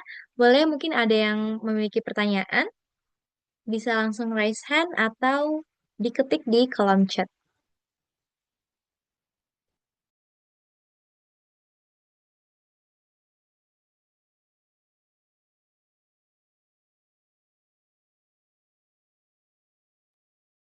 Oke, pertanyaan pertama boleh dari Kak Nisrina. Ah, Halo, apakah suara saya masuk? Masuk, Kak. Sebelumnya makasih Kak Cindy dan Kak Najla juga sudah menerangkan materinya. Sebenarnya aku punya beberapa pertanyaan. Ini boleh beberapa nggak ya Kak? Oke, boleh. Oh, yang pertama tuh terkait poin-poin yang menjelaskan job desk di pengalaman kerja atau organisasi gitu. Kan uh, uh, formula yang baik-baik itu gimana cara ngelakuin, terus impact-nya apa, dan berapa lama. Terus yang saya rasain itu kalau pakai formula itu suka kepanjangan gitu Kak. Jadi ngerasanya tuh kayak numpuk. Terus bisa jadi lebih dari satu halaman. Itu ada tipsnya nggak ya gimana buat navigate masalah itu. Satu lagi, oh itu dulu aja deh Kak. Makasih.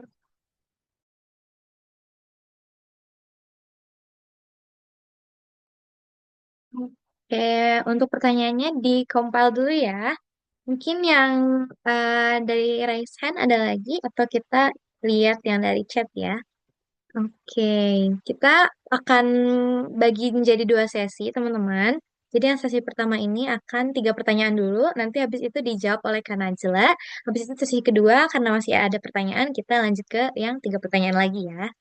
Oke, untuk yang pertanyaan kedua, di tengah persaingan dunia kerja yang semakin ketat, terutama pada tahap seleksi awal yang seringkali membandingkan kandidat berdasarkan pengalaman kerja yang dimiliki, bagaimana strategi terbaik yang dapat dilakukan oleh fresh graduate yang masih memiliki pengalaman kerja terbatas agar tetap melihat kompetitif dan memiliki nilai tambah di mata recruiter, khususnya melalui penyusunan CV yang mampu menonjolkan pengalaman organisasi, magang, proyek akademik, keterampilan teknis maupun non-teknis, serta potensi pengembangan diri yang relevan dengan posisi yang dilamar. Itu Kak untuk pertanyaan kedua. Aman ya Kak? Oke. Untuk pertanyaan ketiga, untuk sesi ini, tiga pertanyaan dulu. Ini yang terakhir. Halo Kak, mau tanya, saya pernah lihat ada urutan akademi dulu. Ada juga urutan skill, hard skill dulu setelah bio. Jadi, apa perbedaannya sih Kak? Gitu. Mungkin karena sudah tiga pertanyaan, boleh langsung dibahas oleh Kak Najla. Oke, baik. Tadi yang pertama dari Kak Nisrina ya? Oke, baik. Terima kasih Kak Nisrina atas pertanyaannya. Mungkin aku coba recap kembali gitu ya terkait dengan pertanyaannya. Mungkin balik lagi ke diskusi kita yang tadi sudah dibahas bareng-bareng juga terkait formula pada atau rumus gitu ya pada penulisan job description pengalaman kerja atau misalnya organisasi. Tadi mungkin teman-teman ada yang baru gabung juga untuk formatnya itu adalah kita mencantumkan apa yang sudah dikerjakan, kemudian impact-nya apa, dan juga berapa lama kita mencapai atau mengerjakan tugas tersebut. Dan dari pertanyaan Kanisrina tadi dapat disimpulkan juga kalau seringkali dihadapkan dengan situasi di mana ketika sudah menerapkan formula atau rumus tadi kadangkala terlalu panjang gitu ya Kanisrina ya. Oke, mungkin gimana caranya untuk mengatasi atau mengantisipasi situasi tersebut. Oke, mungkin saran dari aku untuk Kanisrina dan teman-teman juga mungkin ada yang pernah menemukan situasi yang serupa gitu. Itu bisa untuk teman-teman list down dulu gitu ya, baik di notes atau teman-teman mau tulis di kertas itu nggak apa-apa banget. Bisa teman-teman list, teman-teman ingat lagi gitu ya, oh pada saat aku bergabung di organisasi tersebut atau misalnya ketika aku menjadi magang gitu ya di perusahaan tersebut, aku ngerjain apa aja sih itu di list dulu gitu ya, yang apa yang memang benar-benar teman-teman kerjakan itu bisa di list dulu dan baru kemudian teman-teman bisa dibaca lagi dan kalau misal dirasa ada yang kayak, "Oh ini sama ini kayaknya mirip-mirip deh," untuk misal poin kedua sama poin kelima kayaknya mirip-mirip deh, itu bisa teman-teman coret salah satunya. Dan setelah itu ketika misalnya sudah dirasa, "Oh yang ini yang paling strong nih, yang ada impact-nya, yang sudah sesuai gitu dan relevan dengan posisi yang ingin aku lamarkan, dengan job description di posisi yang ingin aku lamar tersebut," itu bisa dibuat terlebih dahulu gitu ya kata-katanya kan Nisrina dan teman-teman. Baru ketika sudah dibuat bisa juga untuk brainstorm atau melakukan konsultasi gitu ya dengan bantuan AI gitu. Itu saran dari aku dan mungkin juga tadi kalau ada teman-teman yang berhasil untuk login ke ITB Career Portal, di sana juga ada fiturnya untuk memparafrase kalimatnya agar tidak terlalu panjang gitu. Namun saran dari aku juga teman-teman bisa buat dengan bahasa teman-teman terlebih dahulu dan setelah sudah selesai baru ya tadi bisa minta AI untuk menilai bagaimana kalimat yang sudah teman-teman buat gitu. Kalau misalnya ada saran misal terlalu panjang dan terlalu wordy gitu ya, itu bisa teman-teman ikuti sarannya namun pastikan jangan langsung dikopas gitu ya. Misalnya ChatGPT memberikan saran, "Oh yang ini harus diubah," atau mereka men-generate jawaban baru gitu. Itu pastikan tidak teman-teman untuk kopas plek-tiplek gitu ya, namun disesuaikan juga dengan kalimat yang sesuai gitu. Jadi maksudnya kalimat yang sesuai adalah benar-benar apa yang benar-benar teman-teman kerjakan ketika bergabung atau ya mengerjakan pekerjaan tersebut gitu. Jadi bisa minta prompt gitu ya ke AI, singkatkan atau sesuaikan dengan kalimat efektif itu gak apa-apa banget. Namun pastikan teman-teman jangan langsung kopas gitu ya, masih di cross check atau di recheck terlebih dahulu agar sesuai gitu dengan apa yang memang teman-teman kerjakan. Seperti itu. Apakah sudah cukup menjawab, Kak Nisrina?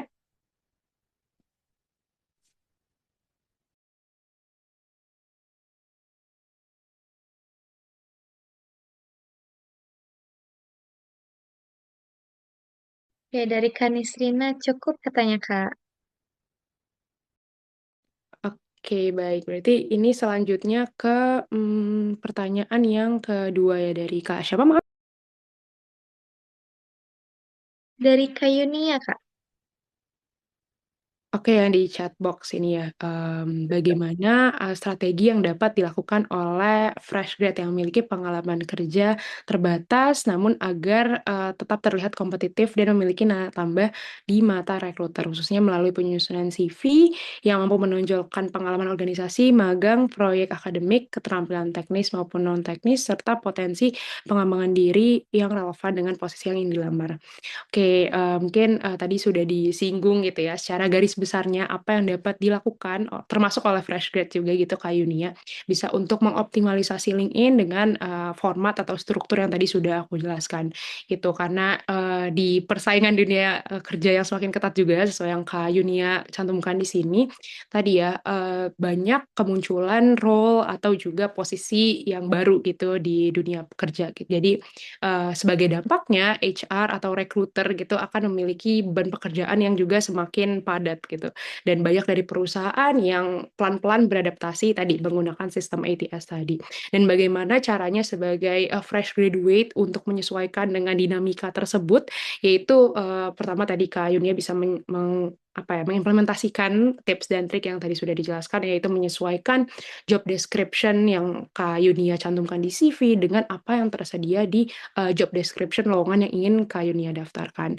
Dan di luar itu tadi ya, di luar dari pengalaman magang, organisasi, proyek akademik, dan hard skill dan juga ya hard skill dan soft skill gitu ya, apa sih yang bisa digunakan untuk menjadi nilai tambah di sini. Kak Yunia juga saran dari aku dan untuk teman-teman juga bisa untuk mengikuti sertifikasi atau pelatihan gitu. Sekarang di media sosial udah banyak banget ya teman-teman platform yang menyediakan kelas atau pelatihan untuk melatih dan mempertajam skill tertentu.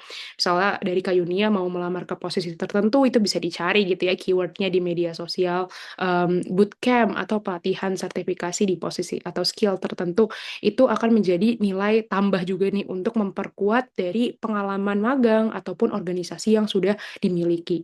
Seperti itu. Jadi sebagai fresh graduate gitu ya, kita masih memiliki waktu untuk mengasah dan juga menambah skill-skill yang relevan dan memang dibutuhkan di era modern sekarang ini. Gitu. Dari Kak Yuni, apakah menjawab?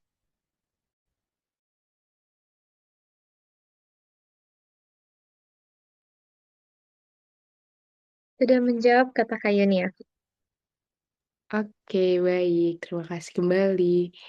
Selanjutnya dari Kak Kak Rizky. Alia, Kak. Oh, Kak Alia sebentar ya.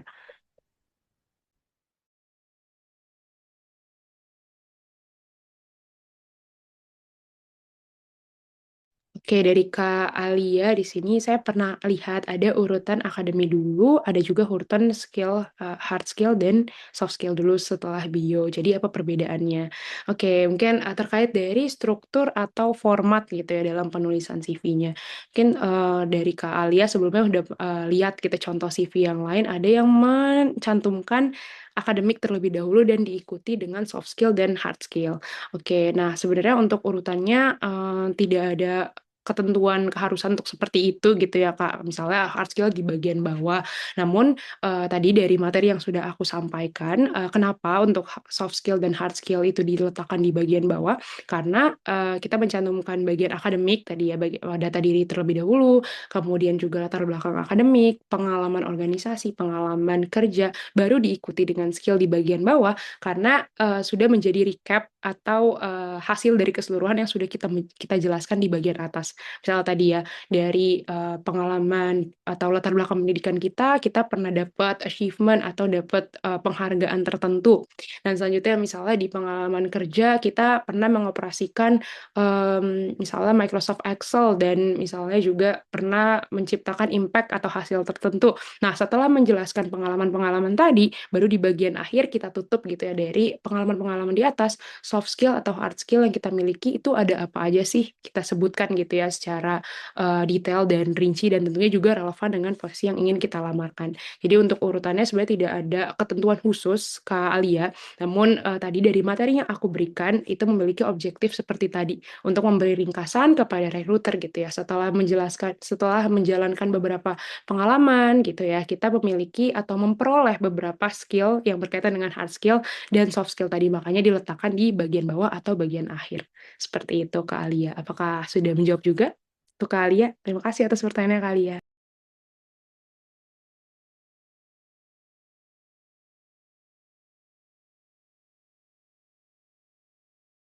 Oke, Kak, sudah aman kata Kak Alia. Oke, kita lanjut ke sesi 2 ya, Kak. Kita ambil 3 pertanyaan lagi. Oke, next dari kolom chat. Kalau teman-teman mungkin ada yang mau raise hand atau yang lain-lain, karena masih banyak nih, Kak, pertanyaannya, antusiasnya oke banget nih. Oke, lanjut. Oke teman-teman, dikarenakan sebelumnya izin karena sedang azan ya teman-teman, boleh kita break sebentar dulu ya. Oke.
Oke, teman karir, kita mungkin bisa lanjut ke sesi kedua. Pertanyaannya nih banyak banget, Kak. Oke, kita mulai dari pertanyaan pertama dari Kak Stefan.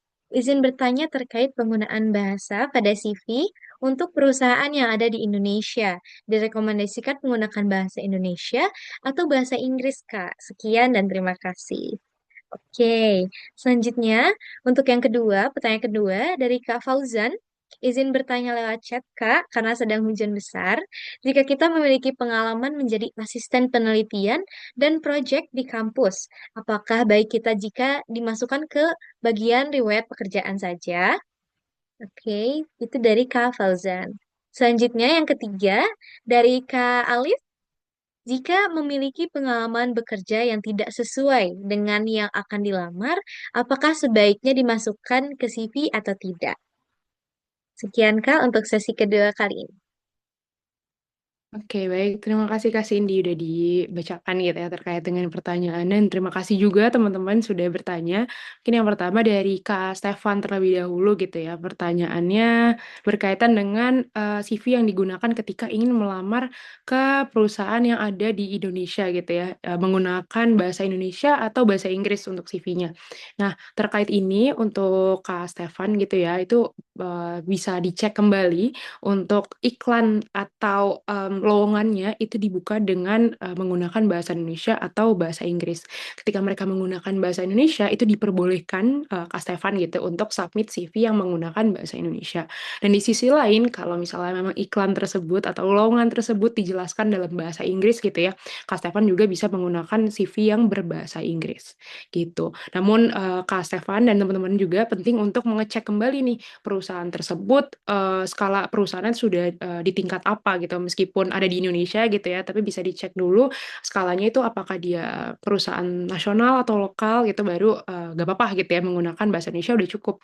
Namun di sisi lain kalau misalnya perusahaan tersebut emang base-nya di Indonesia, namun, sudah, masuk ke dalam skala multinasional atau bahkan internasional gitu, teman-teman, lebih aman jika menggunakan CV yang berbahasa Inggris. Dan sebagai catatan tentunya kalau teman-teman mau melamar ke posisi, perusahaan luar negeri gitu ya, wajib untuk menggunakan CV yang berbahasa Inggris, seperti itu. Apakah menjawab Kak Stefan?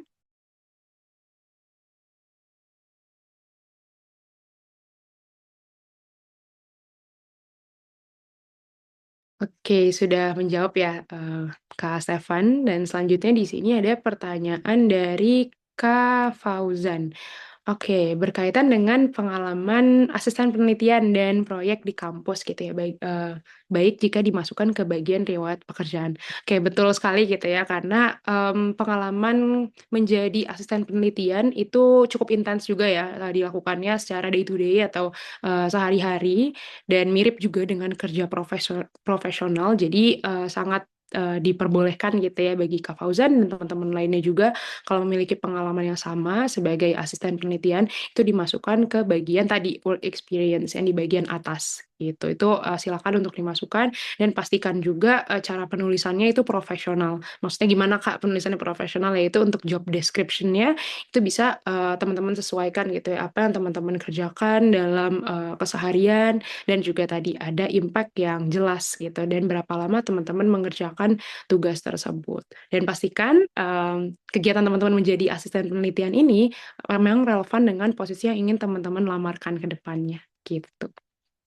Apakah menjawab, Kak Fauzan?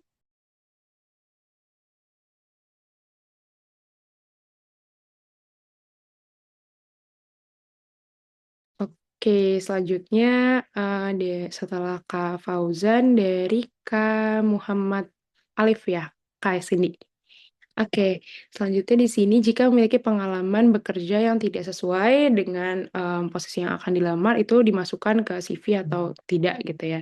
Yang tadi udah disinggung juga Kak Alif dan teman-teman gitu ya, untuk pengalaman yang tidak relevan itu tidak perlu untuk dicantumkan di CV gitu. Apalagi nanti, kalau misalnya CV-nya jadi panjang namun pengalaman yang tidak relevan itu, takutnya gitu, akan ditolak oleh HR atau recruiter karena dirasa teman-teman menjadi kandidat yang nggak sesuai gitu dengan job description yang dibutuhkan pada perusahaan mereka. Nah, kalau misalnya, teman-teman merasa, "Oh, mau melamar ke posisi ini, tapi aku belum ada pengalaman yang cocok." Nah, itu tadi ya mungkin mirip juga sama penjawaban yang tadi sudah aku jelaskan juga, teman-teman bisa nih untuk, coba misalnya ikut organisasi, misalnya teman-teman, mau melamar ke posisi humas gitu ya, ada yang mau, switch karir gitu dari teman-teman saintek mau ke bidang, soshum gitu ya, misal tadi humas, public relation itu nggak apa-apa banget, teman-teman caranya bisa untuk mengikuti sertifikasi tadi ya. Atau misalnya dalam kegiatan organisasi atau non-akademik, teman-teman bisa ambil, posisi atau misal divisi tadi, humas dan masih berhubungan sama, komunikasi. Agar nantinya ketika teman-teman sudah ada di akhir semester atau sudah lulus gitu ya, sudah tahu nih ke depannya mau melamar ke posisi apa dan sudah punya bekal yang cukup dari kegiatan akademik dan juga tadi, mengikuti beberapa sertifikasi atau pelatihan. Seperti itu untuk Kak Muhammad Alif. Semoga menjawab ya, Kak. Jadi pastikan pengalamannya yang relevan dengan posisi yang ingin dilamar. Baik, terima kasih Kak jawabannya untuk sesi kedua. Karena antusias dari teman karir ini sangat luar biasa, mungkin kita bisa masuk ke sesi ketiga, yakni 3 pertanyaan lagi ya teman-teman. Oke, yang pertama ada dari Kak Jeki. Di tengah banyaknya template CV ATS friendly yang beredar, bagaimana cara kita agar tetap tampil stand out tanpa mengorbankan keterbacaan oleh sistem ATS? Oke, yang kedua dari Kak Rizky.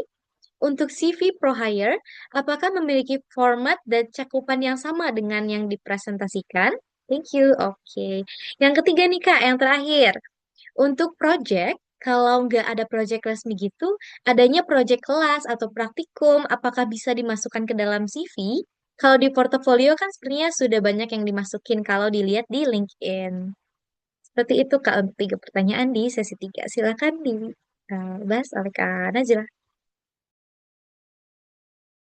Oke, berkaitan dari pertanyaan yang pertama terlebih dahulu ya, terima kasih teman-teman atas antusiasmenya. Kita sampai buka, sesi ketiga gitu ya untuk Q&A. Mungkin yang pertama dari Kak Jeki dulu, terkait dengan, bagaimana cara kita tetap bisa tampil stand out tanpa mengorbankan keterbacaan oleh sistem ATS. Oke, mungkin tadi ya karena kita menggunakan standar, oleh ATS ini kita mencantumkan pengalaman yang relevan aja, kemudian juga tadi ya singkat 1 halaman saja, namun sebenarnya mungkin teman-teman ada yang merasa, tapi sebenarnya apa yang aku punya, keterampilan aku, pengalaman aku lebih dari itu, Kak. Aku pengen ya tadi stand out dan juga menunjukkan itu. Tentunya teman-teman bisa untuk memaksimalkan personal branding atau branding diri teman-teman di platform lain, gitu. Jadi ada media lain selain CV yang bisa teman-teman maksimalkan juga, yaitu misalnya tadi ya, di bagian atas, penting untuk teman-teman cantumkan tautan akun profil LinkedIn teman-teman.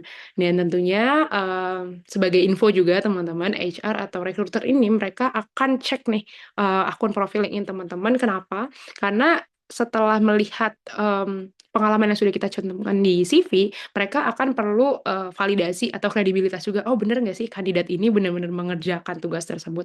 Dan tentunya di LinkedIn itu bisa teman-teman, lengkapi lagi karena di LinkedIn gitu ya, kita bisa untuk mencantumkan, foto, kemudian bukti sertifikat yang teman-teman miliki, publikasi, dan informasi-informasi lainnya itu bisa teman-teman, sertakan di LinkedIn. Di samping itu juga tadi sudah kita bahas ada, media lain seperti portfolio yang bisa teman-teman maksimalkan, di mana teman-teman bisa mencantumkan tadi ya bukti-bukti, teman-teman mengikuti kegiatan, kemudian juga bisa dijelaskan secara lebih naratif gitu ya, karena portfolio itu tidak ada batasnya gitu berapa banyak, selama masih relevan dan juga mencakup, pengalaman yang memang teman-teman ikuti dan skill yang dimiliki, seperti itu. Dan untuk CV-nya itu sendiri tentunya, bisa dimaksimalkan gitu ya Kak, Jeki dengan, formula atau rumus yang tadi gitu, yaitu dengan mencantumkan impact, kemudian juga ada achievement apa gitu ya yang diperoleh, atau didapatkan oleh Kak Jeki selama mengerjakan, atau bergabung di, perusahaan atau institusi atau organisasi tersebut, gitu. Jadi tetap, dimaksimalkan, CV-nya gitu ya meskipun tadi ada beberapa catatan yang perlu diperhatikan namun, sebagai alternatifnya teman-teman dan KJK juga bisa, mengoptimalisasi juga tadi media lain seperti LinkedIn, portfolio, dan termasuk juga media sosial ya teman-teman sekarang banyak banget yang sudah mem-branding dirinya di media sosial. Misal teman-teman sering jadi MC atau misalnya memang, banyak ikut kegiatan magang di misal tadi ya, product intern itu nggak apa banget teman-teman bikin highlight di media sosial, teman-teman pin gitu post-nya atau misalnya bikin status WhatsApp itu juga, akan memperbesar gitu ya, misal teman-teman nanti dikenal sebagai atau memiliki branding seperti itu dan harapannya bisa menjadi rekomendasi nih dari network atau, relasi teman-teman. Seperti itu adalah alternatif lain gitu ya di luar CV yang tadi memiliki beberapa catatan dalam pembuatannya, khususnya CV yang ATS, gitu. Dari Kak Jeki apa kami jawab? Oke, terima kasih kembali Kak Jeki. Dan selanjutnya setelah Kak Jeki, ada dari Kak Rizky ya? Izin bertanya untuk CV Pro Hire apakah memiliki format dan, cakupan yang sama dengan yang dipresentasikan? Oke, berarti terkait dengan, CV yang lebih, bersifat pro gitu ya, maksudnya lebih levelnya di atas dari, CV yang standar. Oke, mungkin terkait ini Kak Rizky, sebenarnya jawabannya balik lagi, mirip sama, dari pertanyaan yang sebelumnya atau jawaban yang sebelumnya. Kuncinya atau bagian yang paling esensial adalah dalam penulisan impact atau achievement gitu. Jadi, mau kita melamar ke posisi apapun itu gitu ya, terus juga tadi, kategorisasi CV-nya masuk ke yang standar atau yang pro hire ini, itu bisa, dimaksimalkan dengan, menuliskan impact atau achievement. Kenapa gitu, agar nantinya HR atau, recruiter gitu di perusahaan tertentu, mereka ketika membaca pengalaman pekerjaan kita, mereka nggak cuma kayak, "Oh kandidat ini tahu nih apa yang dikerjakan," tapi dia juga tahu, impact atau hasil apa yang dia buat dan harapannya ketika dia bergabung lagi atau kandidat ini bergabung lagi nih di perusahaan mereka, di perusahaan HR atau recruiter ini, oh harapannya dia juga bisa mengerjakan yang sama atau bisa belajar untuk, meningkatkan lagi nih skill atau pengalamannya tersebut. Itu sih, Kak Rizky kenapa ya, penting untuk tetap mencantumkan formula atau rumus tadi, impact, dengan kuantifikasi angka atau persentase. Namun pastikan itu memang sesuai dengan, skill atau pengalaman yang Kak Rizky atau teman-teman lainnya miliki. Seperti itu. Apakah menjawab Kak Rizky?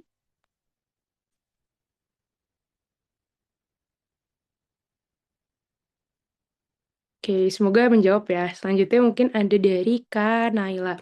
Dari Kak Naila pertanyaannya untuk, project kalau nggak ada project resmi gitu, adanya project kelas atau praktikum, apakah bisa dimasukkan ke CV? Kalau di portfolio kan sepertinya sudah banyak yang dimasukkan kalau lihat di LinkedIn.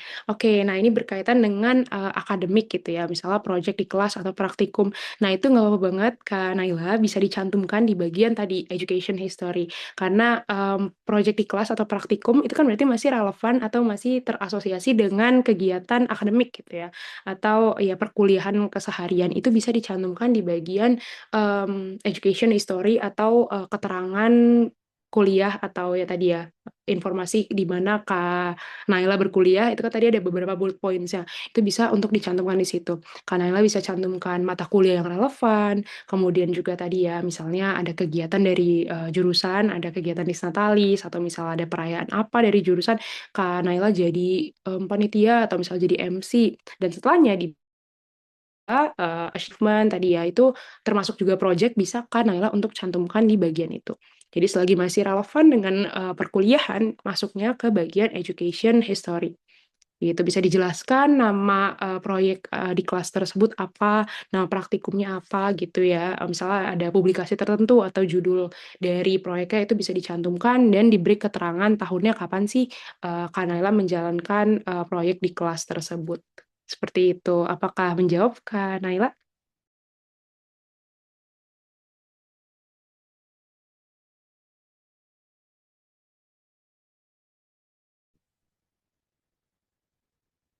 Oke, terima kasih kembali. Baik, terima kasih atas antusias teman karir semua dalam sesi tanya jawab kali ini. Mungkin hanya sekian untuk sesi tanya jawab, ada 3 sesi tadi.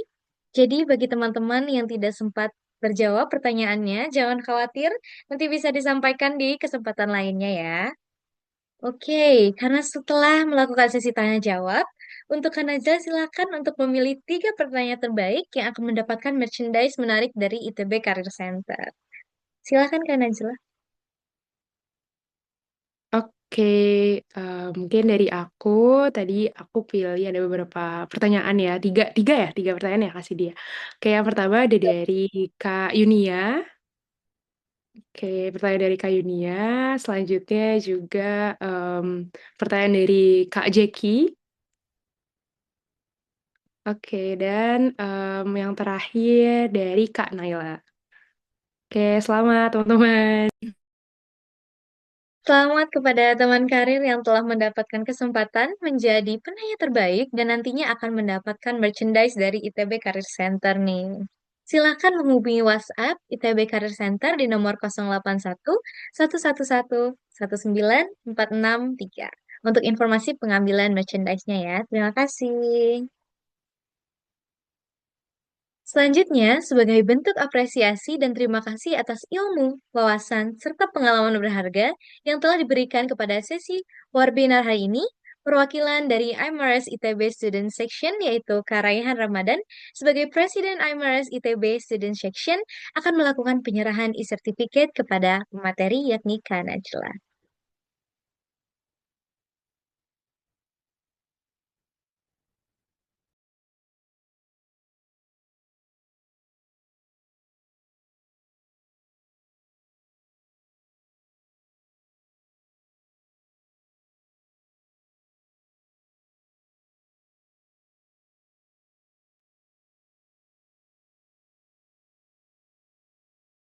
Baik, kami mengucapkan terima kasih yang sebesar-besarnya kepada Kak Najla atas kontribusi dan inspirasi yang telah diberikan kepada seluruh peserta Karir Prep Series 2026. Semoga ilmu yang disampaikan dapat menjadi bekal berharga bagi kita semua dalam mempersiapkan langkah karir ke depan. Selanjutnya, kepada Kak Raihan, kami persilahkan. Oke,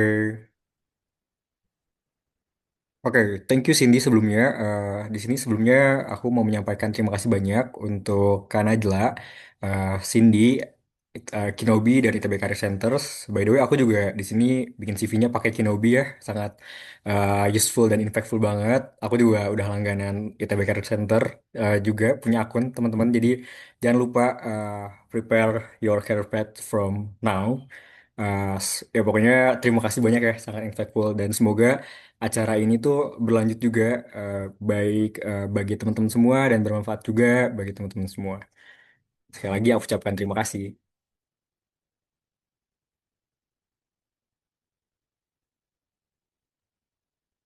Baik, mungkin boleh kita dokumentasi dulu kali ya, Kak. Oke. Oke, untuk Kak Najla dan Kak Raihan bisa siap-siap dulu. Oke.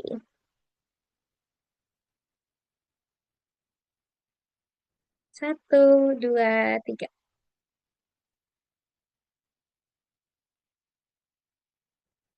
Baik, terima kasih Kak Raihan. Terima kasih juga.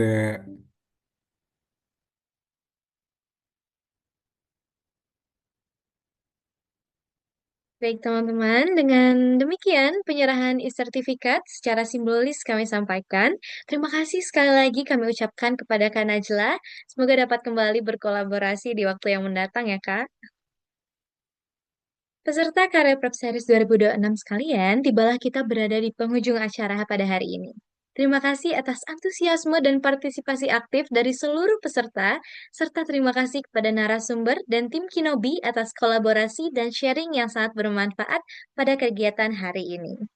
Sebagai pengingat juga, bagi teman-teman yang belum mengisi presensi dan feedback, silakan segera mengisi melalui tautan yang telah dikirim https://bit.ly/presensi karir prep series 2026. Presensi ini diperlukan sebagai bukti kehadiran dan syarat pengiriman e-sertifikat. Sebelum kita benar-benar mengakhiri rangkaian kegiatan pada sore hari ini, marilah kami mengundang untuk seluruh peserta untuk mengikuti sesi foto bersama sebagai penutup acara. Kami persilahkan kepada seluruh peserta yang berkenan untuk menyalakan kamera masing-masing. Untuk tampilan yang lebih rapi, kami mohon agar nama Zoom menggunakan nama lengkap. Tim kami akan membantu mengatur tampilan gallery view. Mohon kesediaan untuk tetap berada di Zoom meeting selama sesi foto berlangsung.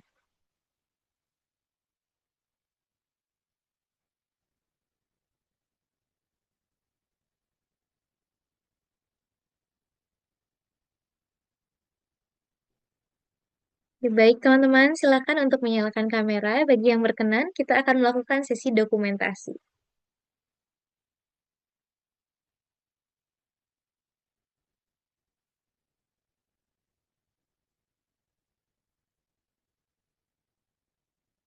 Oke, baik, teman-teman. Dalam hitungan ketiga, kita akan melakukan pengambilan foto. Baik, oke. 1, 2, 3.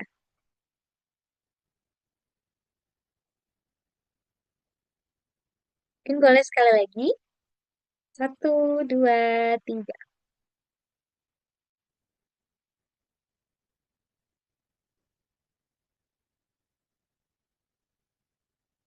Terima kasih. Silakan kamera dapat dimatikan kembali. Akhir kata, kami mengucapkan terima kasih atas kehadiran Bapak, Ibu, dan rekan-rekan semua. Semoga kegiatan ini dapat memberikan bekal dan motivasi untuk mempersiapkan karir yang lebih matang ke depannya. Saya Cindy Orensa, selaku MC, mohon pamit. Sampai jumpa pada kegiatan ITB Career Center selanjutnya. Selamat sore dan salam sukses untuk kita semua.